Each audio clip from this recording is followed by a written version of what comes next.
Thank you so much for tuning in to She's All Over the Place with Kiriaki. That's me. You have just tuned in to Culture Kids. Today I have a special guest with me, an artist. She's a photographer. Diana Pelenur is a photographer and digital artist who is based in Toronto, having grown up in Brazil and Uruguay. Diana has always been fascinated with technology and Web3 and has provided the perfect platform to explore her curiosity of what is possible on the blockchain. Her art is based on digital photographs that are then manipulated and put into Photoshop that tell a story beyond the image. Diana likes to imagine what life would look like if we lived on the blockchain, and her latest collection is a reflection of this imaginary world. Diana is the co-founder of XenosProject.io, an NFT PFP collection, whose mission is to support schools in unrepresented regions. It is a project that is using Web3 to create a positive social impact. Today, we're going to talk about being an NFT artist. Is it enough? Should we be branching out more? Technology, social media burnout, AI, and using AI in our art. So with that being said, Diana, thank you so much for joining me. How are you? Thank you, Katie. I'm really well. And thank you for that great intro. My goodness, I need to bring you with me wherever I go. So thank you so much. I'm thrilled to be here. Thank you. I'm very excited. Thank you. So diving right in, Uruguay. Do you know Alejandro Younger by chance? No, I don't. He has an amazing book called Clean, CLEAN.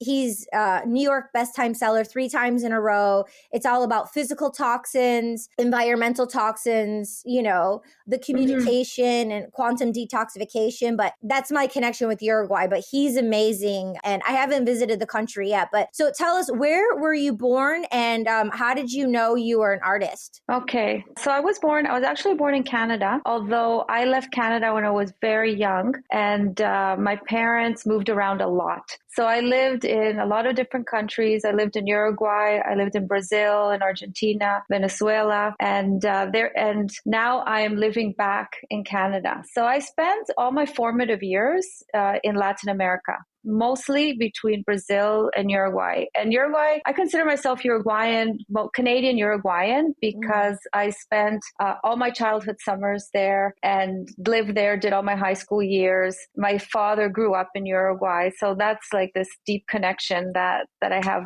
with the country. But it's always been a lot of moving around, even within the countries, different cities, even in Canada. I was in Montreal, now I'm in Toronto. So my childhood, I have to say, was really interesting and nice, different, a lot of meeting new people all the time and starting over a lot in different countries, which is also challenging, but I think influenced me a lot now with my art.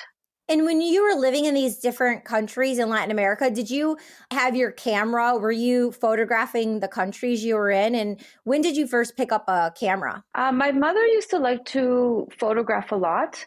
And so she always had a camera that I would kind of borrow and take pictures. But it was always more like as an afterthought. And I feel that I actually picked up a camera more seriously when I was in Canada in my 20s. So younger was more just playing around. I didn't own a camera. I was using my mother's. It was the time when we had to develop the film. So it was very precious. You can't just go around randomly snapping pictures, which also kind of gives you like thought into what you're going to take, right? The photographs you're going to take. But for me, when I was in my 20s was when I began to really find photography for me as like an outlet of my self-expression and discovering the world through the lens. And I would say not until recently did I really start calling myself an artist.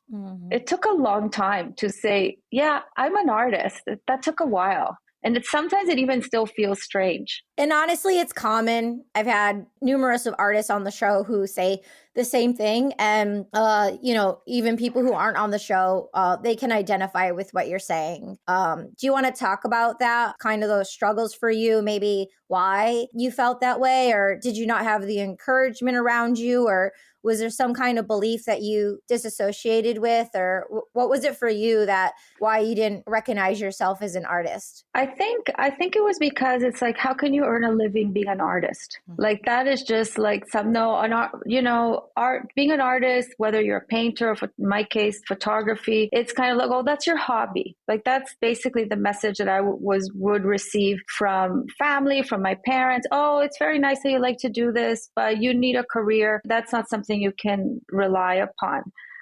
So I think that we internalize those messages, and we're like, okay, it's fine as a hobby, but nothing more. And it takes like a real shift in identity to start to realize, wait a minute, I can be an artist, and that's who I am, and that's what makes me happy. And therefore, why should I discard that as who I am and who I want to be, and kind of break away from the social constructs that we were raised with, right? Yeah. Art is fine and dandy, but don't get a job in that because you'll starve to death. Yeah. So it's like listening to your own self and really making the choice as a human, as a woman, to say, this is me and this is what I want to do. And it's your choice, not what everyone else told you prior. So it's that choice that you made that differentiated your new venture of exploring what made you happy. Exactly. And it's hard to do. It takes a lot of courage. At least me, I tend to think like imposter syndrome, like, oh, okay, this is fine, but it's not great. There's so many people doing so much better things and bigger things. And so it's an internal struggle to say, okay, yes, I can do it. Yes, my work is good. Yes, people like it, and not be like pretending like, oh, I'm just pretending to be a photographer. Like this whole imposter syndrome, I struggle a lot with, to be honest. Yeah, I feel you. I have similar stories. And especially with being a photographer, we're in the technology of the digital age. It's like everyone can be a photographer. And how do you decipher like which image is the image and the value of why someone would want to purchase it, right? Right. Opposed to all the other literally millions of photos now because it's so saturated. So what kind of camera are you utilizing now? So it's my baby. I have a mirrorless camera. It's a Fuji X-T2, and I love it. I find like the images that come out of it so sharp, like crisp, like I can really, all the buttons are on the outside. So it's easy to change all the settings. I don't have to look. I do it all like by feeling, I know where all the buttons are. It's almost like an extension of my body. So I love my camera. I've had Fuji cameras for a long time, and I just love them. Like I said, it's like an extension of my body. It's like my baby. I take care of it. Yeah. I mean, when you said that, I just lit up. I feel so like inside, so uplifted. So I saw you just like start gleaming and glowing. So I'm sure the listener just felt that shift in energy. That's so cool. I love talking about the craft and, the materials that we utilize to create. So what do you like photographing now? So my things have kind of shifted a bit. It's interesting. I think like for me, as like my art is a little bit of my reflection of search for identity, because I grew up in so many places and I feel part of so many different communities. Like I was telling a friend recently, I'm like, I belong to the Brazilian community and to the Latin community and to the North American community. So there's always been this question, like, who am I? And when people ask me, where are you from? It's like, it's a lot. Like I'm from very many places and nowhere at the same time. I feel the same way. And that is the question. Like I grew up with Greek mythology. So who am I? And I think it's not just like, who am I? It's a process of discovering and learning. And that's the journey of life, especially being an artist, because you can identify and find new layers and go deeper and deeper on that seeking journey of one's soul. That's so cool. And being Greek, I was born with two first names, Katie and Kyriaki. And so it was always split. So if I say Kyriaki, people are like, that's like a whole conversation. So sometimes I don't want to have that whole conversation that you must feel as well when people ask you certain things. Sometimes I'll just say Katie just to like get on with it. Cause it's like, it brings up so much turmoil inside to have to explain. And it's difficult to explain, It's like, are those the questions we should really be asking? Like, Yeah, I totally feel what you're saying. Absolutely. Like I feel exactly the same thing. And then I think circling back to the art, so my photography kind of reflects that. Like I'm attracted to a lot of different things. I like to do a lot of abstract photography, but I'll be in the mood for landscape sometimes. I'll be in the mood for portraits. And so I don't really fit in a box, which I find, I'm not a landscape photographer, a portrait photographer, or a cityscape. I'm kind of like, I go with the wind. And I think it's part of this of feeling my entire life of really not belonging everywhere and not belonging anywhere kind of thing. And recently I've been playing around and exploring AI and mixing it a little bit with my photography. And I'm starting to find that really interesting because I'm making collages with, you create an image in AI and then I bring it into Photoshop and I've got some of my own images and I create like a collage. And I'm starting to feel like, oh, this is like me piecing together who I am. Like I take a piece from one thing and a piece from another, and then I kind of create an image. And so it's been a really interesting exploration for me of identity using my photography, AI, and just kind of mishmash of the tools that we have now with technology, and what we can do with them. Love that. And then which programs are you using for AI right now? Because there's so many. I'm using mainly Midjourney. Okay. How long have you been on Midjourney? Not that long. I mean, I would say just a few months, maybe, not even. It's like a big learning curve. It seems so simple when you say, oh, I'll just put in my prompt. But at the beginning, like you have these images that you're like, whoa, not what I wanted. So it's really a skill, I think, more than people realize, to try to get it to create the image that you want. So, yeah. And I'm still learning. I'm like, this is still like a work in progress and learning. And aren't we all? Exactly. That's the point. But it's so cool that you take nature and you take your physical form with the intelligence of your body and your soul and your feelings, and then you apply it to Photoshop, these technological tools and AI. Yeah. And you lean into the technology and the evolution of what people have created, what other humans have created. So it's kind of like a really interactive thing, although it's like one's soul journey, one artist journey, but where you're utilizing the tools that other people, humans, have created. So they're actually like a part of your art as well, which is kind of really neat. Exactly. It is. And I love technology. I've always been really curious about technology. And so whenever something new comes out, I'm like, okay, I just have to jump right in. Kind of like with NFTs. When I first heard about NFTs, I'm like, what is this? This sounds so neat, but what the heck is it, right? And it was just kind of like jumping right in. I remember over 2 years ago now, and not knowing what I was getting into and not knowing, what anything really meant and how it worked, but just kind of diving in and then seeing what happens. Speaking of NFTs and your journey, where were you? How did you pivot? Like, what happened? How did you get involved with the NFT community and Web3? So it was actually, I think what happened to a lot of us when the lockdown first started and we all were home. In my case, I was traveling to Uruguay to see my father, and it was like an emergency trip. It was absolutely surreal. Lockdown had started. I had to get special permission to get into Uruguay. I traveled. It was like almost like apocalyptic. The airports were closed. Everything was dark, and there was no one on the planes. Like it was the weirdest thing. And I landed in Uruguay, and we had a mandatory 1 week quarantine at that time. So I was very lucky. A friend of mine's neighbor was out of town. So I quarantined at his house, his apartment, and I was stuck there for a week and going crazy because I had to see my dad, who was in the hospital, but I couldn't go because I had to quarantine. And I was like, what can I do? And I'm like, NFTs. I had heard about them. I had, spoken a little bit with some people on Instagram and following. And then I had the time, the 1 week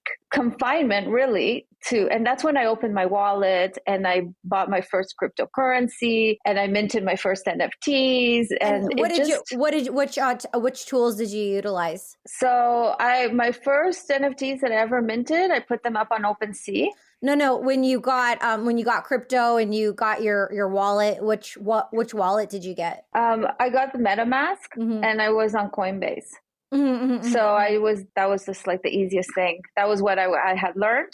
And so I had, I don't know if you know Priyanka Patel. She was the first, she's a photographer, and she's the first person who I met in the space. And really, I think we all have those people that first were helping us. Yeah. And holding our hand and saying, oh, like, cause you're like sending like a million DMs, right? Like, how do I open this? Like, how do I click? And we're so afraid because you hear all these stories. Like, once you send money, that's it. If you don't do it right. Anyway, so it was like, she was amazing. She really like helped me Is she at the a beginning. Searchlight artist as well? No, she Okay. isn't. Yeah, I don't know her. You'll have to send me her link. I'll send you. Yeah. Yeah, very cool. So you were in the Clubhouse days then? I was, yes, I was, but not fully. Because my father was ill and I was spending a lot of time with him at the hospital.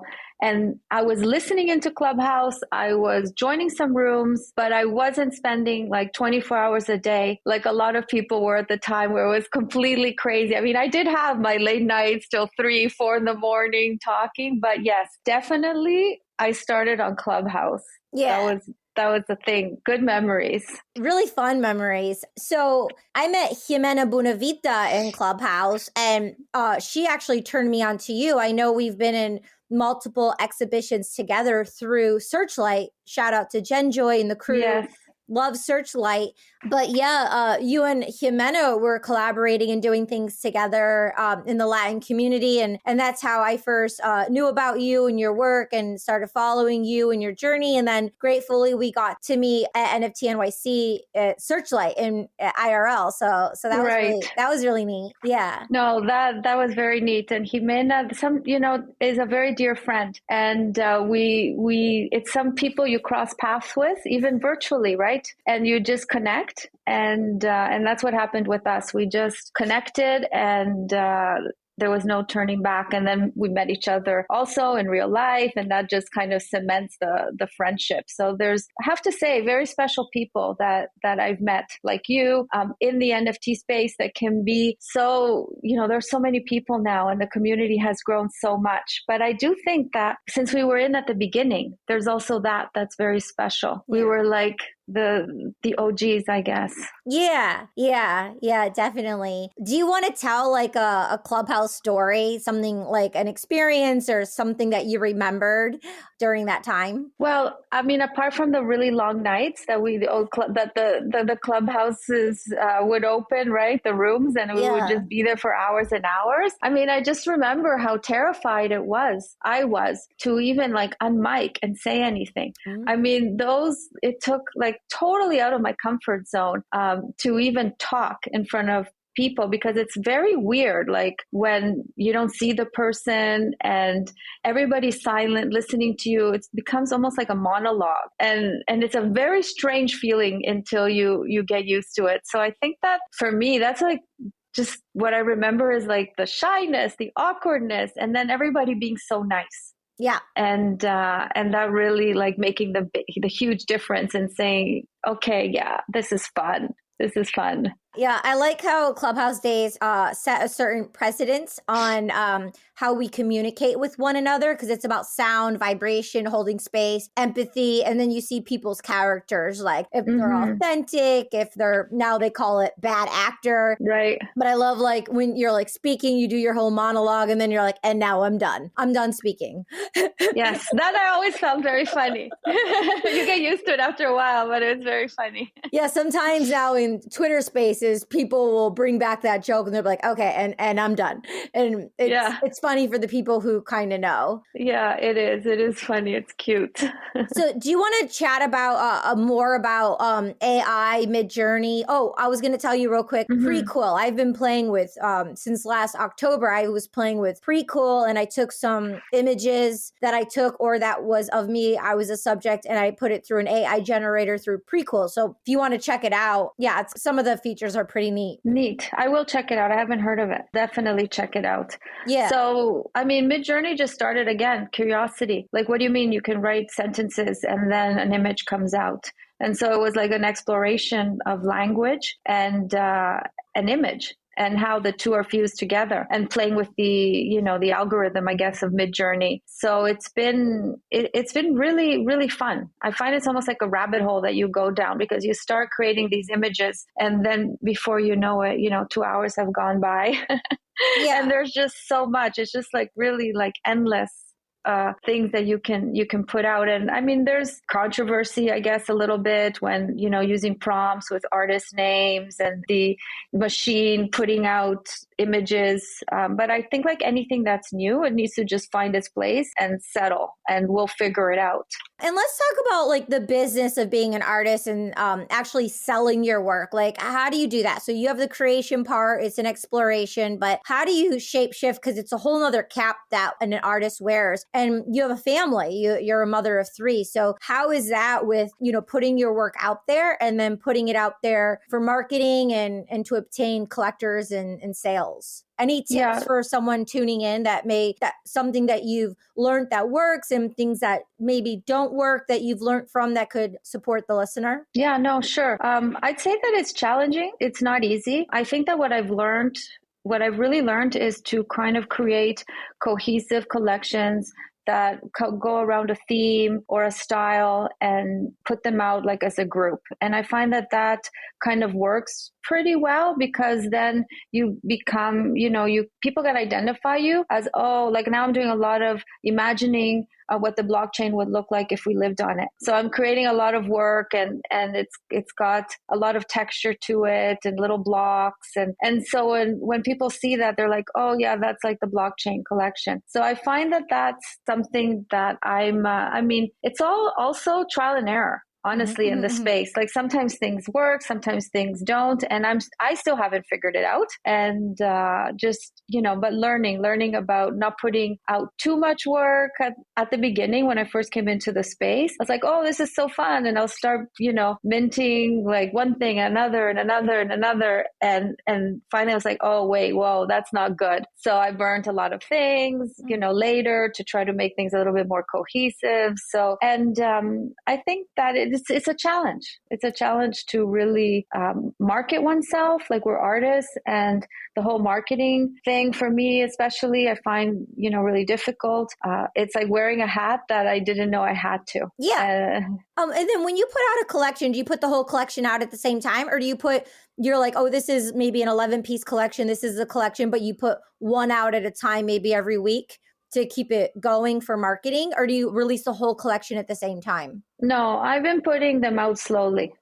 So I even will do like one a month. And I've been like, this blockchain is pretty new, this collection that I've been doing. And so I'm putting them out slowly. And some of them are one-of-ones and some are editions. Again, it's just, I'm also learning and seeing, okay, what works better than other. And so it's still the whole process. I always feel like I'm a student in the space. That's great. That's really smart. And then how do you have your own smart contract? Are you lazy minting? What are you doing to release your NFTs? So I do have my own smart contract. I'm very lucky that my younger brother, he's a dev. So when I started into NFTs, and I got very enthusiastic, of course, and I'm telling everybody I know, oh my gosh, this is so cool. You guys have to come check out, NFTs and blockchain and Web3 and everything that entails. My brother, he likes to program. So I said to him, oh, you should check it out from like the programming side, because it's really cool. And plus I thought, maybe he can write me a smart contract secretly. And anyways, he's also very curious. And that's how we started actually our Xenos project. It became was like a family project because we were all in quarantine and we wanted to make a difference and help. And my brother and his wife, who were used to traveling to this school in Uganda, which is the first school that we're donating money to, they weren't able to travel because of quarantine. And so because I was in NFTs, I was like, oh, okay, you guys can't travel there, but maybe we can create this project that can help them. And we don't need to go anywhere. And, with crypto, it's so easy to move around. It's like all the advantages, right? And that's how that project was born. And so my brother joined as the dev, and he learned. to program and made the smart contract for the project and everything. And I got the benefit that he made me a smart contract. So I put my pieces on OpenSea under my smart contract. I do have some that are in other platforms like Maker's Place and Known Origin. And then I'm just using the ones that they have because I still can't integrate mine to those platforms. But it'll happen. It'll happen.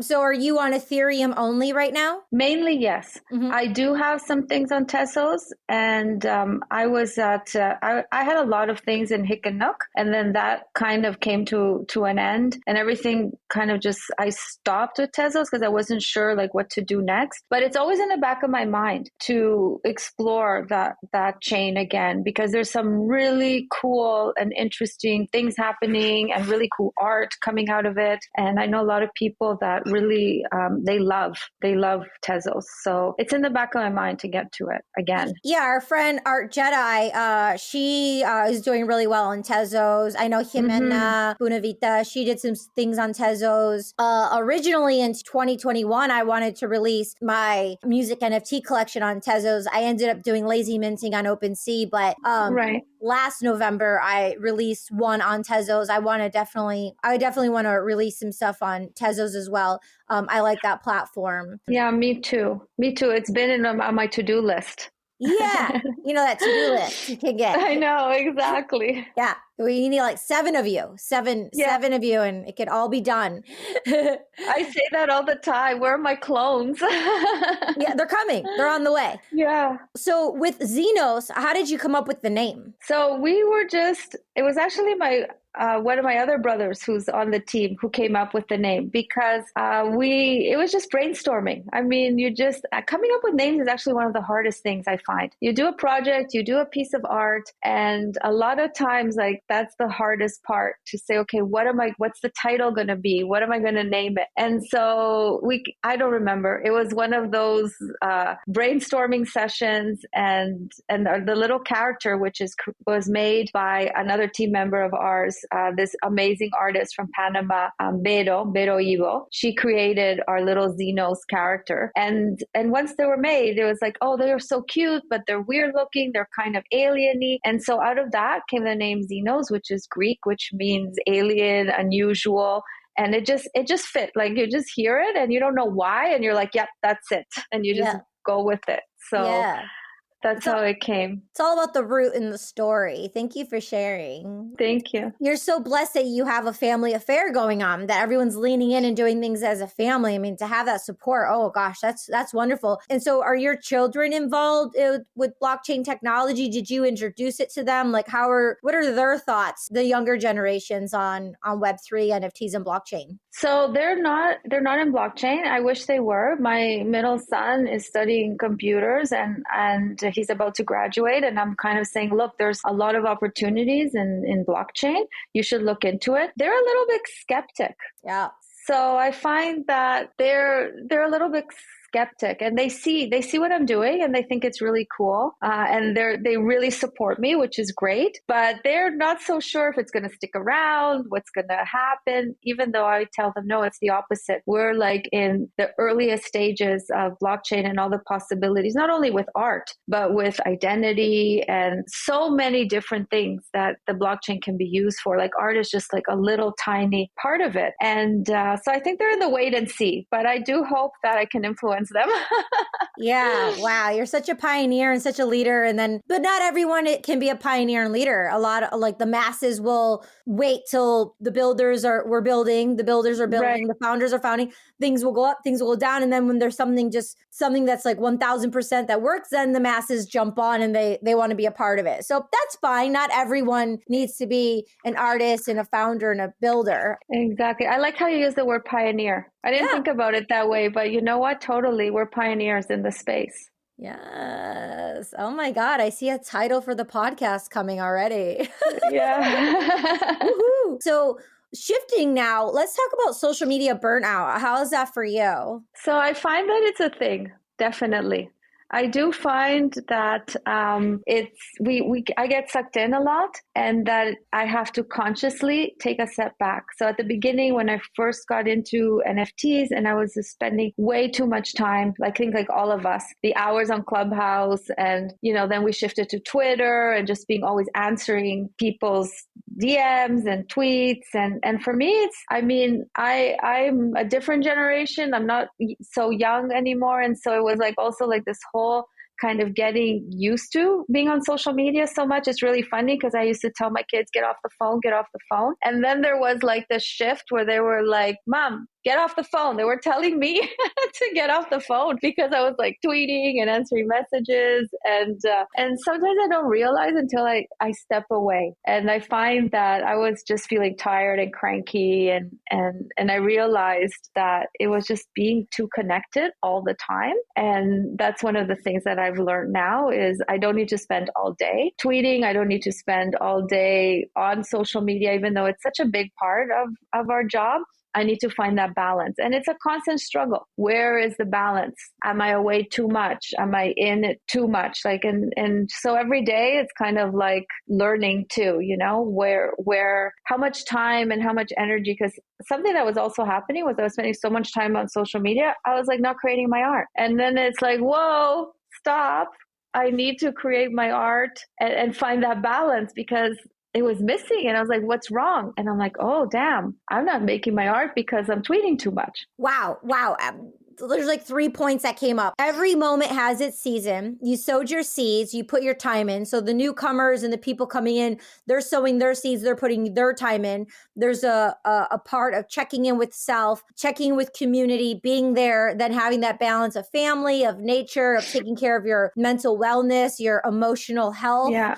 And then not dismantling your own art. I spent all of last year, I was on X amount of stages and I curated a lot of, exhibitions with the community and artists. And I was doing that so much. And I put you in some of the exhibitions, some of your work. Yes, thank you. It was amazing. Yeah. Thank you. My pleasure. And because I did that, which is great, and I don't regret it or anything, but it was a big aha moment of what you just said is like, I was so busy curating other artists, I forgot to submit my own artwork. Like I forgot to have in half half of the shows.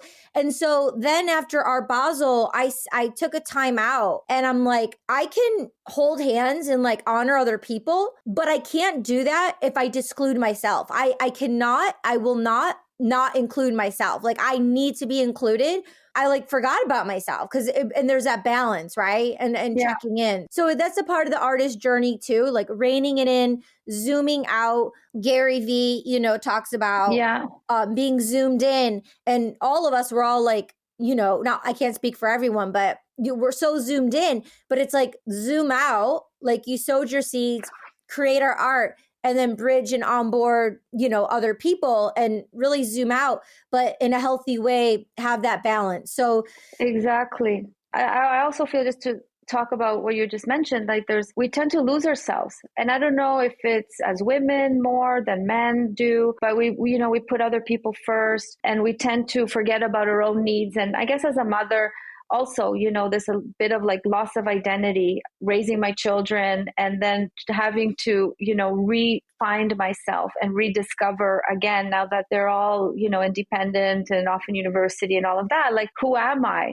Like, who is Diana? Like, what is she? Who is she? And so I easily get lost in helping other people, which is something that I never will stop doing. But it's exactly what you say. We also have to honor ourselves and not forget to give ourselves like the space that we need to create. Without feeling shame, without feeling guilty, without needing permission and validation and approval from what's out there or what's going on in here, our own psyches that could be holding us back from the scripts that were taught from generations prior, like you were saying, the family and, just society in general. Yeah. So the balance of being mindful of not being on the social media and how much to be on the social media. I mean, obviously you have a family, so you have dinners, you know, you have nature, but what are some tools? Do you do meditation or audiobooks, books, things that inspire you, that enrich you? Or just is it picking up the camera and just going out and shooting that gives you a playful state to disconnect from the expectations and the ideals? It's a mix. So I exercise quite a bit. So after trying very many different things and how to divide up my day, I finally was like, the mornings are for me, and then the afternoons are for whatever like creative side that I want to go out, which is also for me, but social media and answering emails and all of that. So I like to write in the morning and journal. So I do that. I find that's very helpful. And I go through phases where I do it more, do it less. I try to get to the gym at least 3 times a week, because for me, it's kind of like, I guess, just clearing my head. And then also walking out with my camera, a big meditation. It's almost like a walking meditation. So I always say I'm going to start meditating because I know the benefits. It's so good. I don't know. I never seem to find the moment, but I find that when I am with my camera and I am walking I love nature. Like for me, one of the things about being in Toronto that I struggle with is like being in such a big city and being far away from nature. I mean, it has its good things too. So, but I just, I take photos of cities now when I'm here in Toronto, right? And it's fun. And I think the camera makes you slow down because you stop and you're looking. You can't rush when you're with your camera. You're observing. I feel it almost slows down time because you have to observe and look, and colors catch your eye, light catches your eye. So it becomes like a walking meditation for me when I go out and refills my soul when I'm burnt. Beautiful. Well said. Thank you. Honing it in, any last words of wisdom, mentors, anything that you want to leave the listener with? Yeah, I think I would say, like, be yourself in the space. Find your people, like friends that you connect with, that support you, mentors that you learn from. And we're always changing and evolving, and our art always changes and evolves. And basically, like, go with the flow. I mean, that's what I tell myself all the time. And just have fun. Honestly, have fun. Well, your kids must just love you so much. I'm like, I have the coolest mom. Yeah. Go with the flow kind of mom. Yeah, I mean, that comes with age, I think, when you just learn, you got to chill out, because what's the point of getting upset about all these little things all the time? Because, I mean, our day to day, our routines, there's like a lot of things that always happen, right? And things we need to deal with, and you've got to like pick your battles and be like, it's not worth it, So I think that's the biggest lesson that I've learned in the space, is just really, surround yourself with people you like, and ignore the noise that you don't. Good people. Exactly. Good people. Good people. Yeah, exactly. Yeah. I find a lot of the people that I respect and admire in the space, they ironically have families and children. There's just like a different dynamic than just the person who's going out there and doing the hustle and bustle. There's a whole community and family aspect to it. And it feels good. You feel that, like, yeah. Gabe Weiss, Eddie Gangland, Clemena, like Nama, like, right. Ash Cooper Kearns, always with her mom, like just family oriented people. And, I'm cultured like you, Greek. So maybe that's just, like you said, find your people. So how do we do that? Right. How do you identify with certain people? So I guess for me, it's through culture and family. Yeah, no, exactly. And I think, it's like prioritize taking care of yourself, getting sleep, sleep, eat well, like all those things that we can easily forget about in the space, because things are happening so fast. And honestly, like, even if you have to step away for a bit, you come back and it's fine. Yeah. I love sleep. So everything will be in the show notes, but please, what is the best way for people to find you on social media?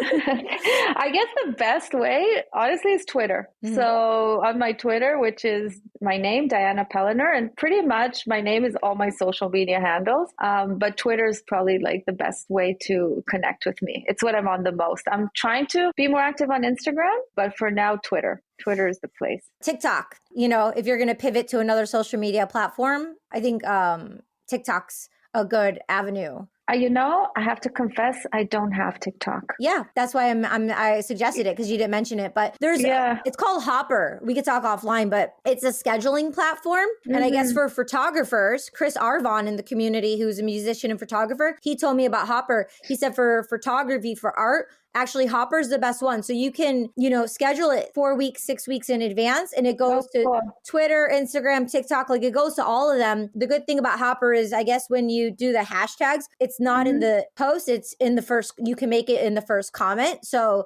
that's great. Yeah. So check it out. But I'm working with someone to do it myself. So it's that a healthy balance of social media, of not being up and down emotionally and having it strategically out. And then whatever you want to post on the fly in the moment, you can still do that, but your schedule's still there. Great advice. I think it's healthier. And Tim Ferriss, he was on Meditative Story, Ariana Huffington's podcast a couple of years ago. And he says he doesn't have any social media on his phone. He does it all from his laptop. And yeah, because for your mental wellness, for your emotional wellness, especially being artists. And, it's just a smarter tool because they're tools. And how are we utilizing the tools so we're benefiting, so it's not making us feel depleted and burnt out? Absolutely. And we might as well. These tools are out there. We might as well use them. I totally agree. Thank you so much for joining me.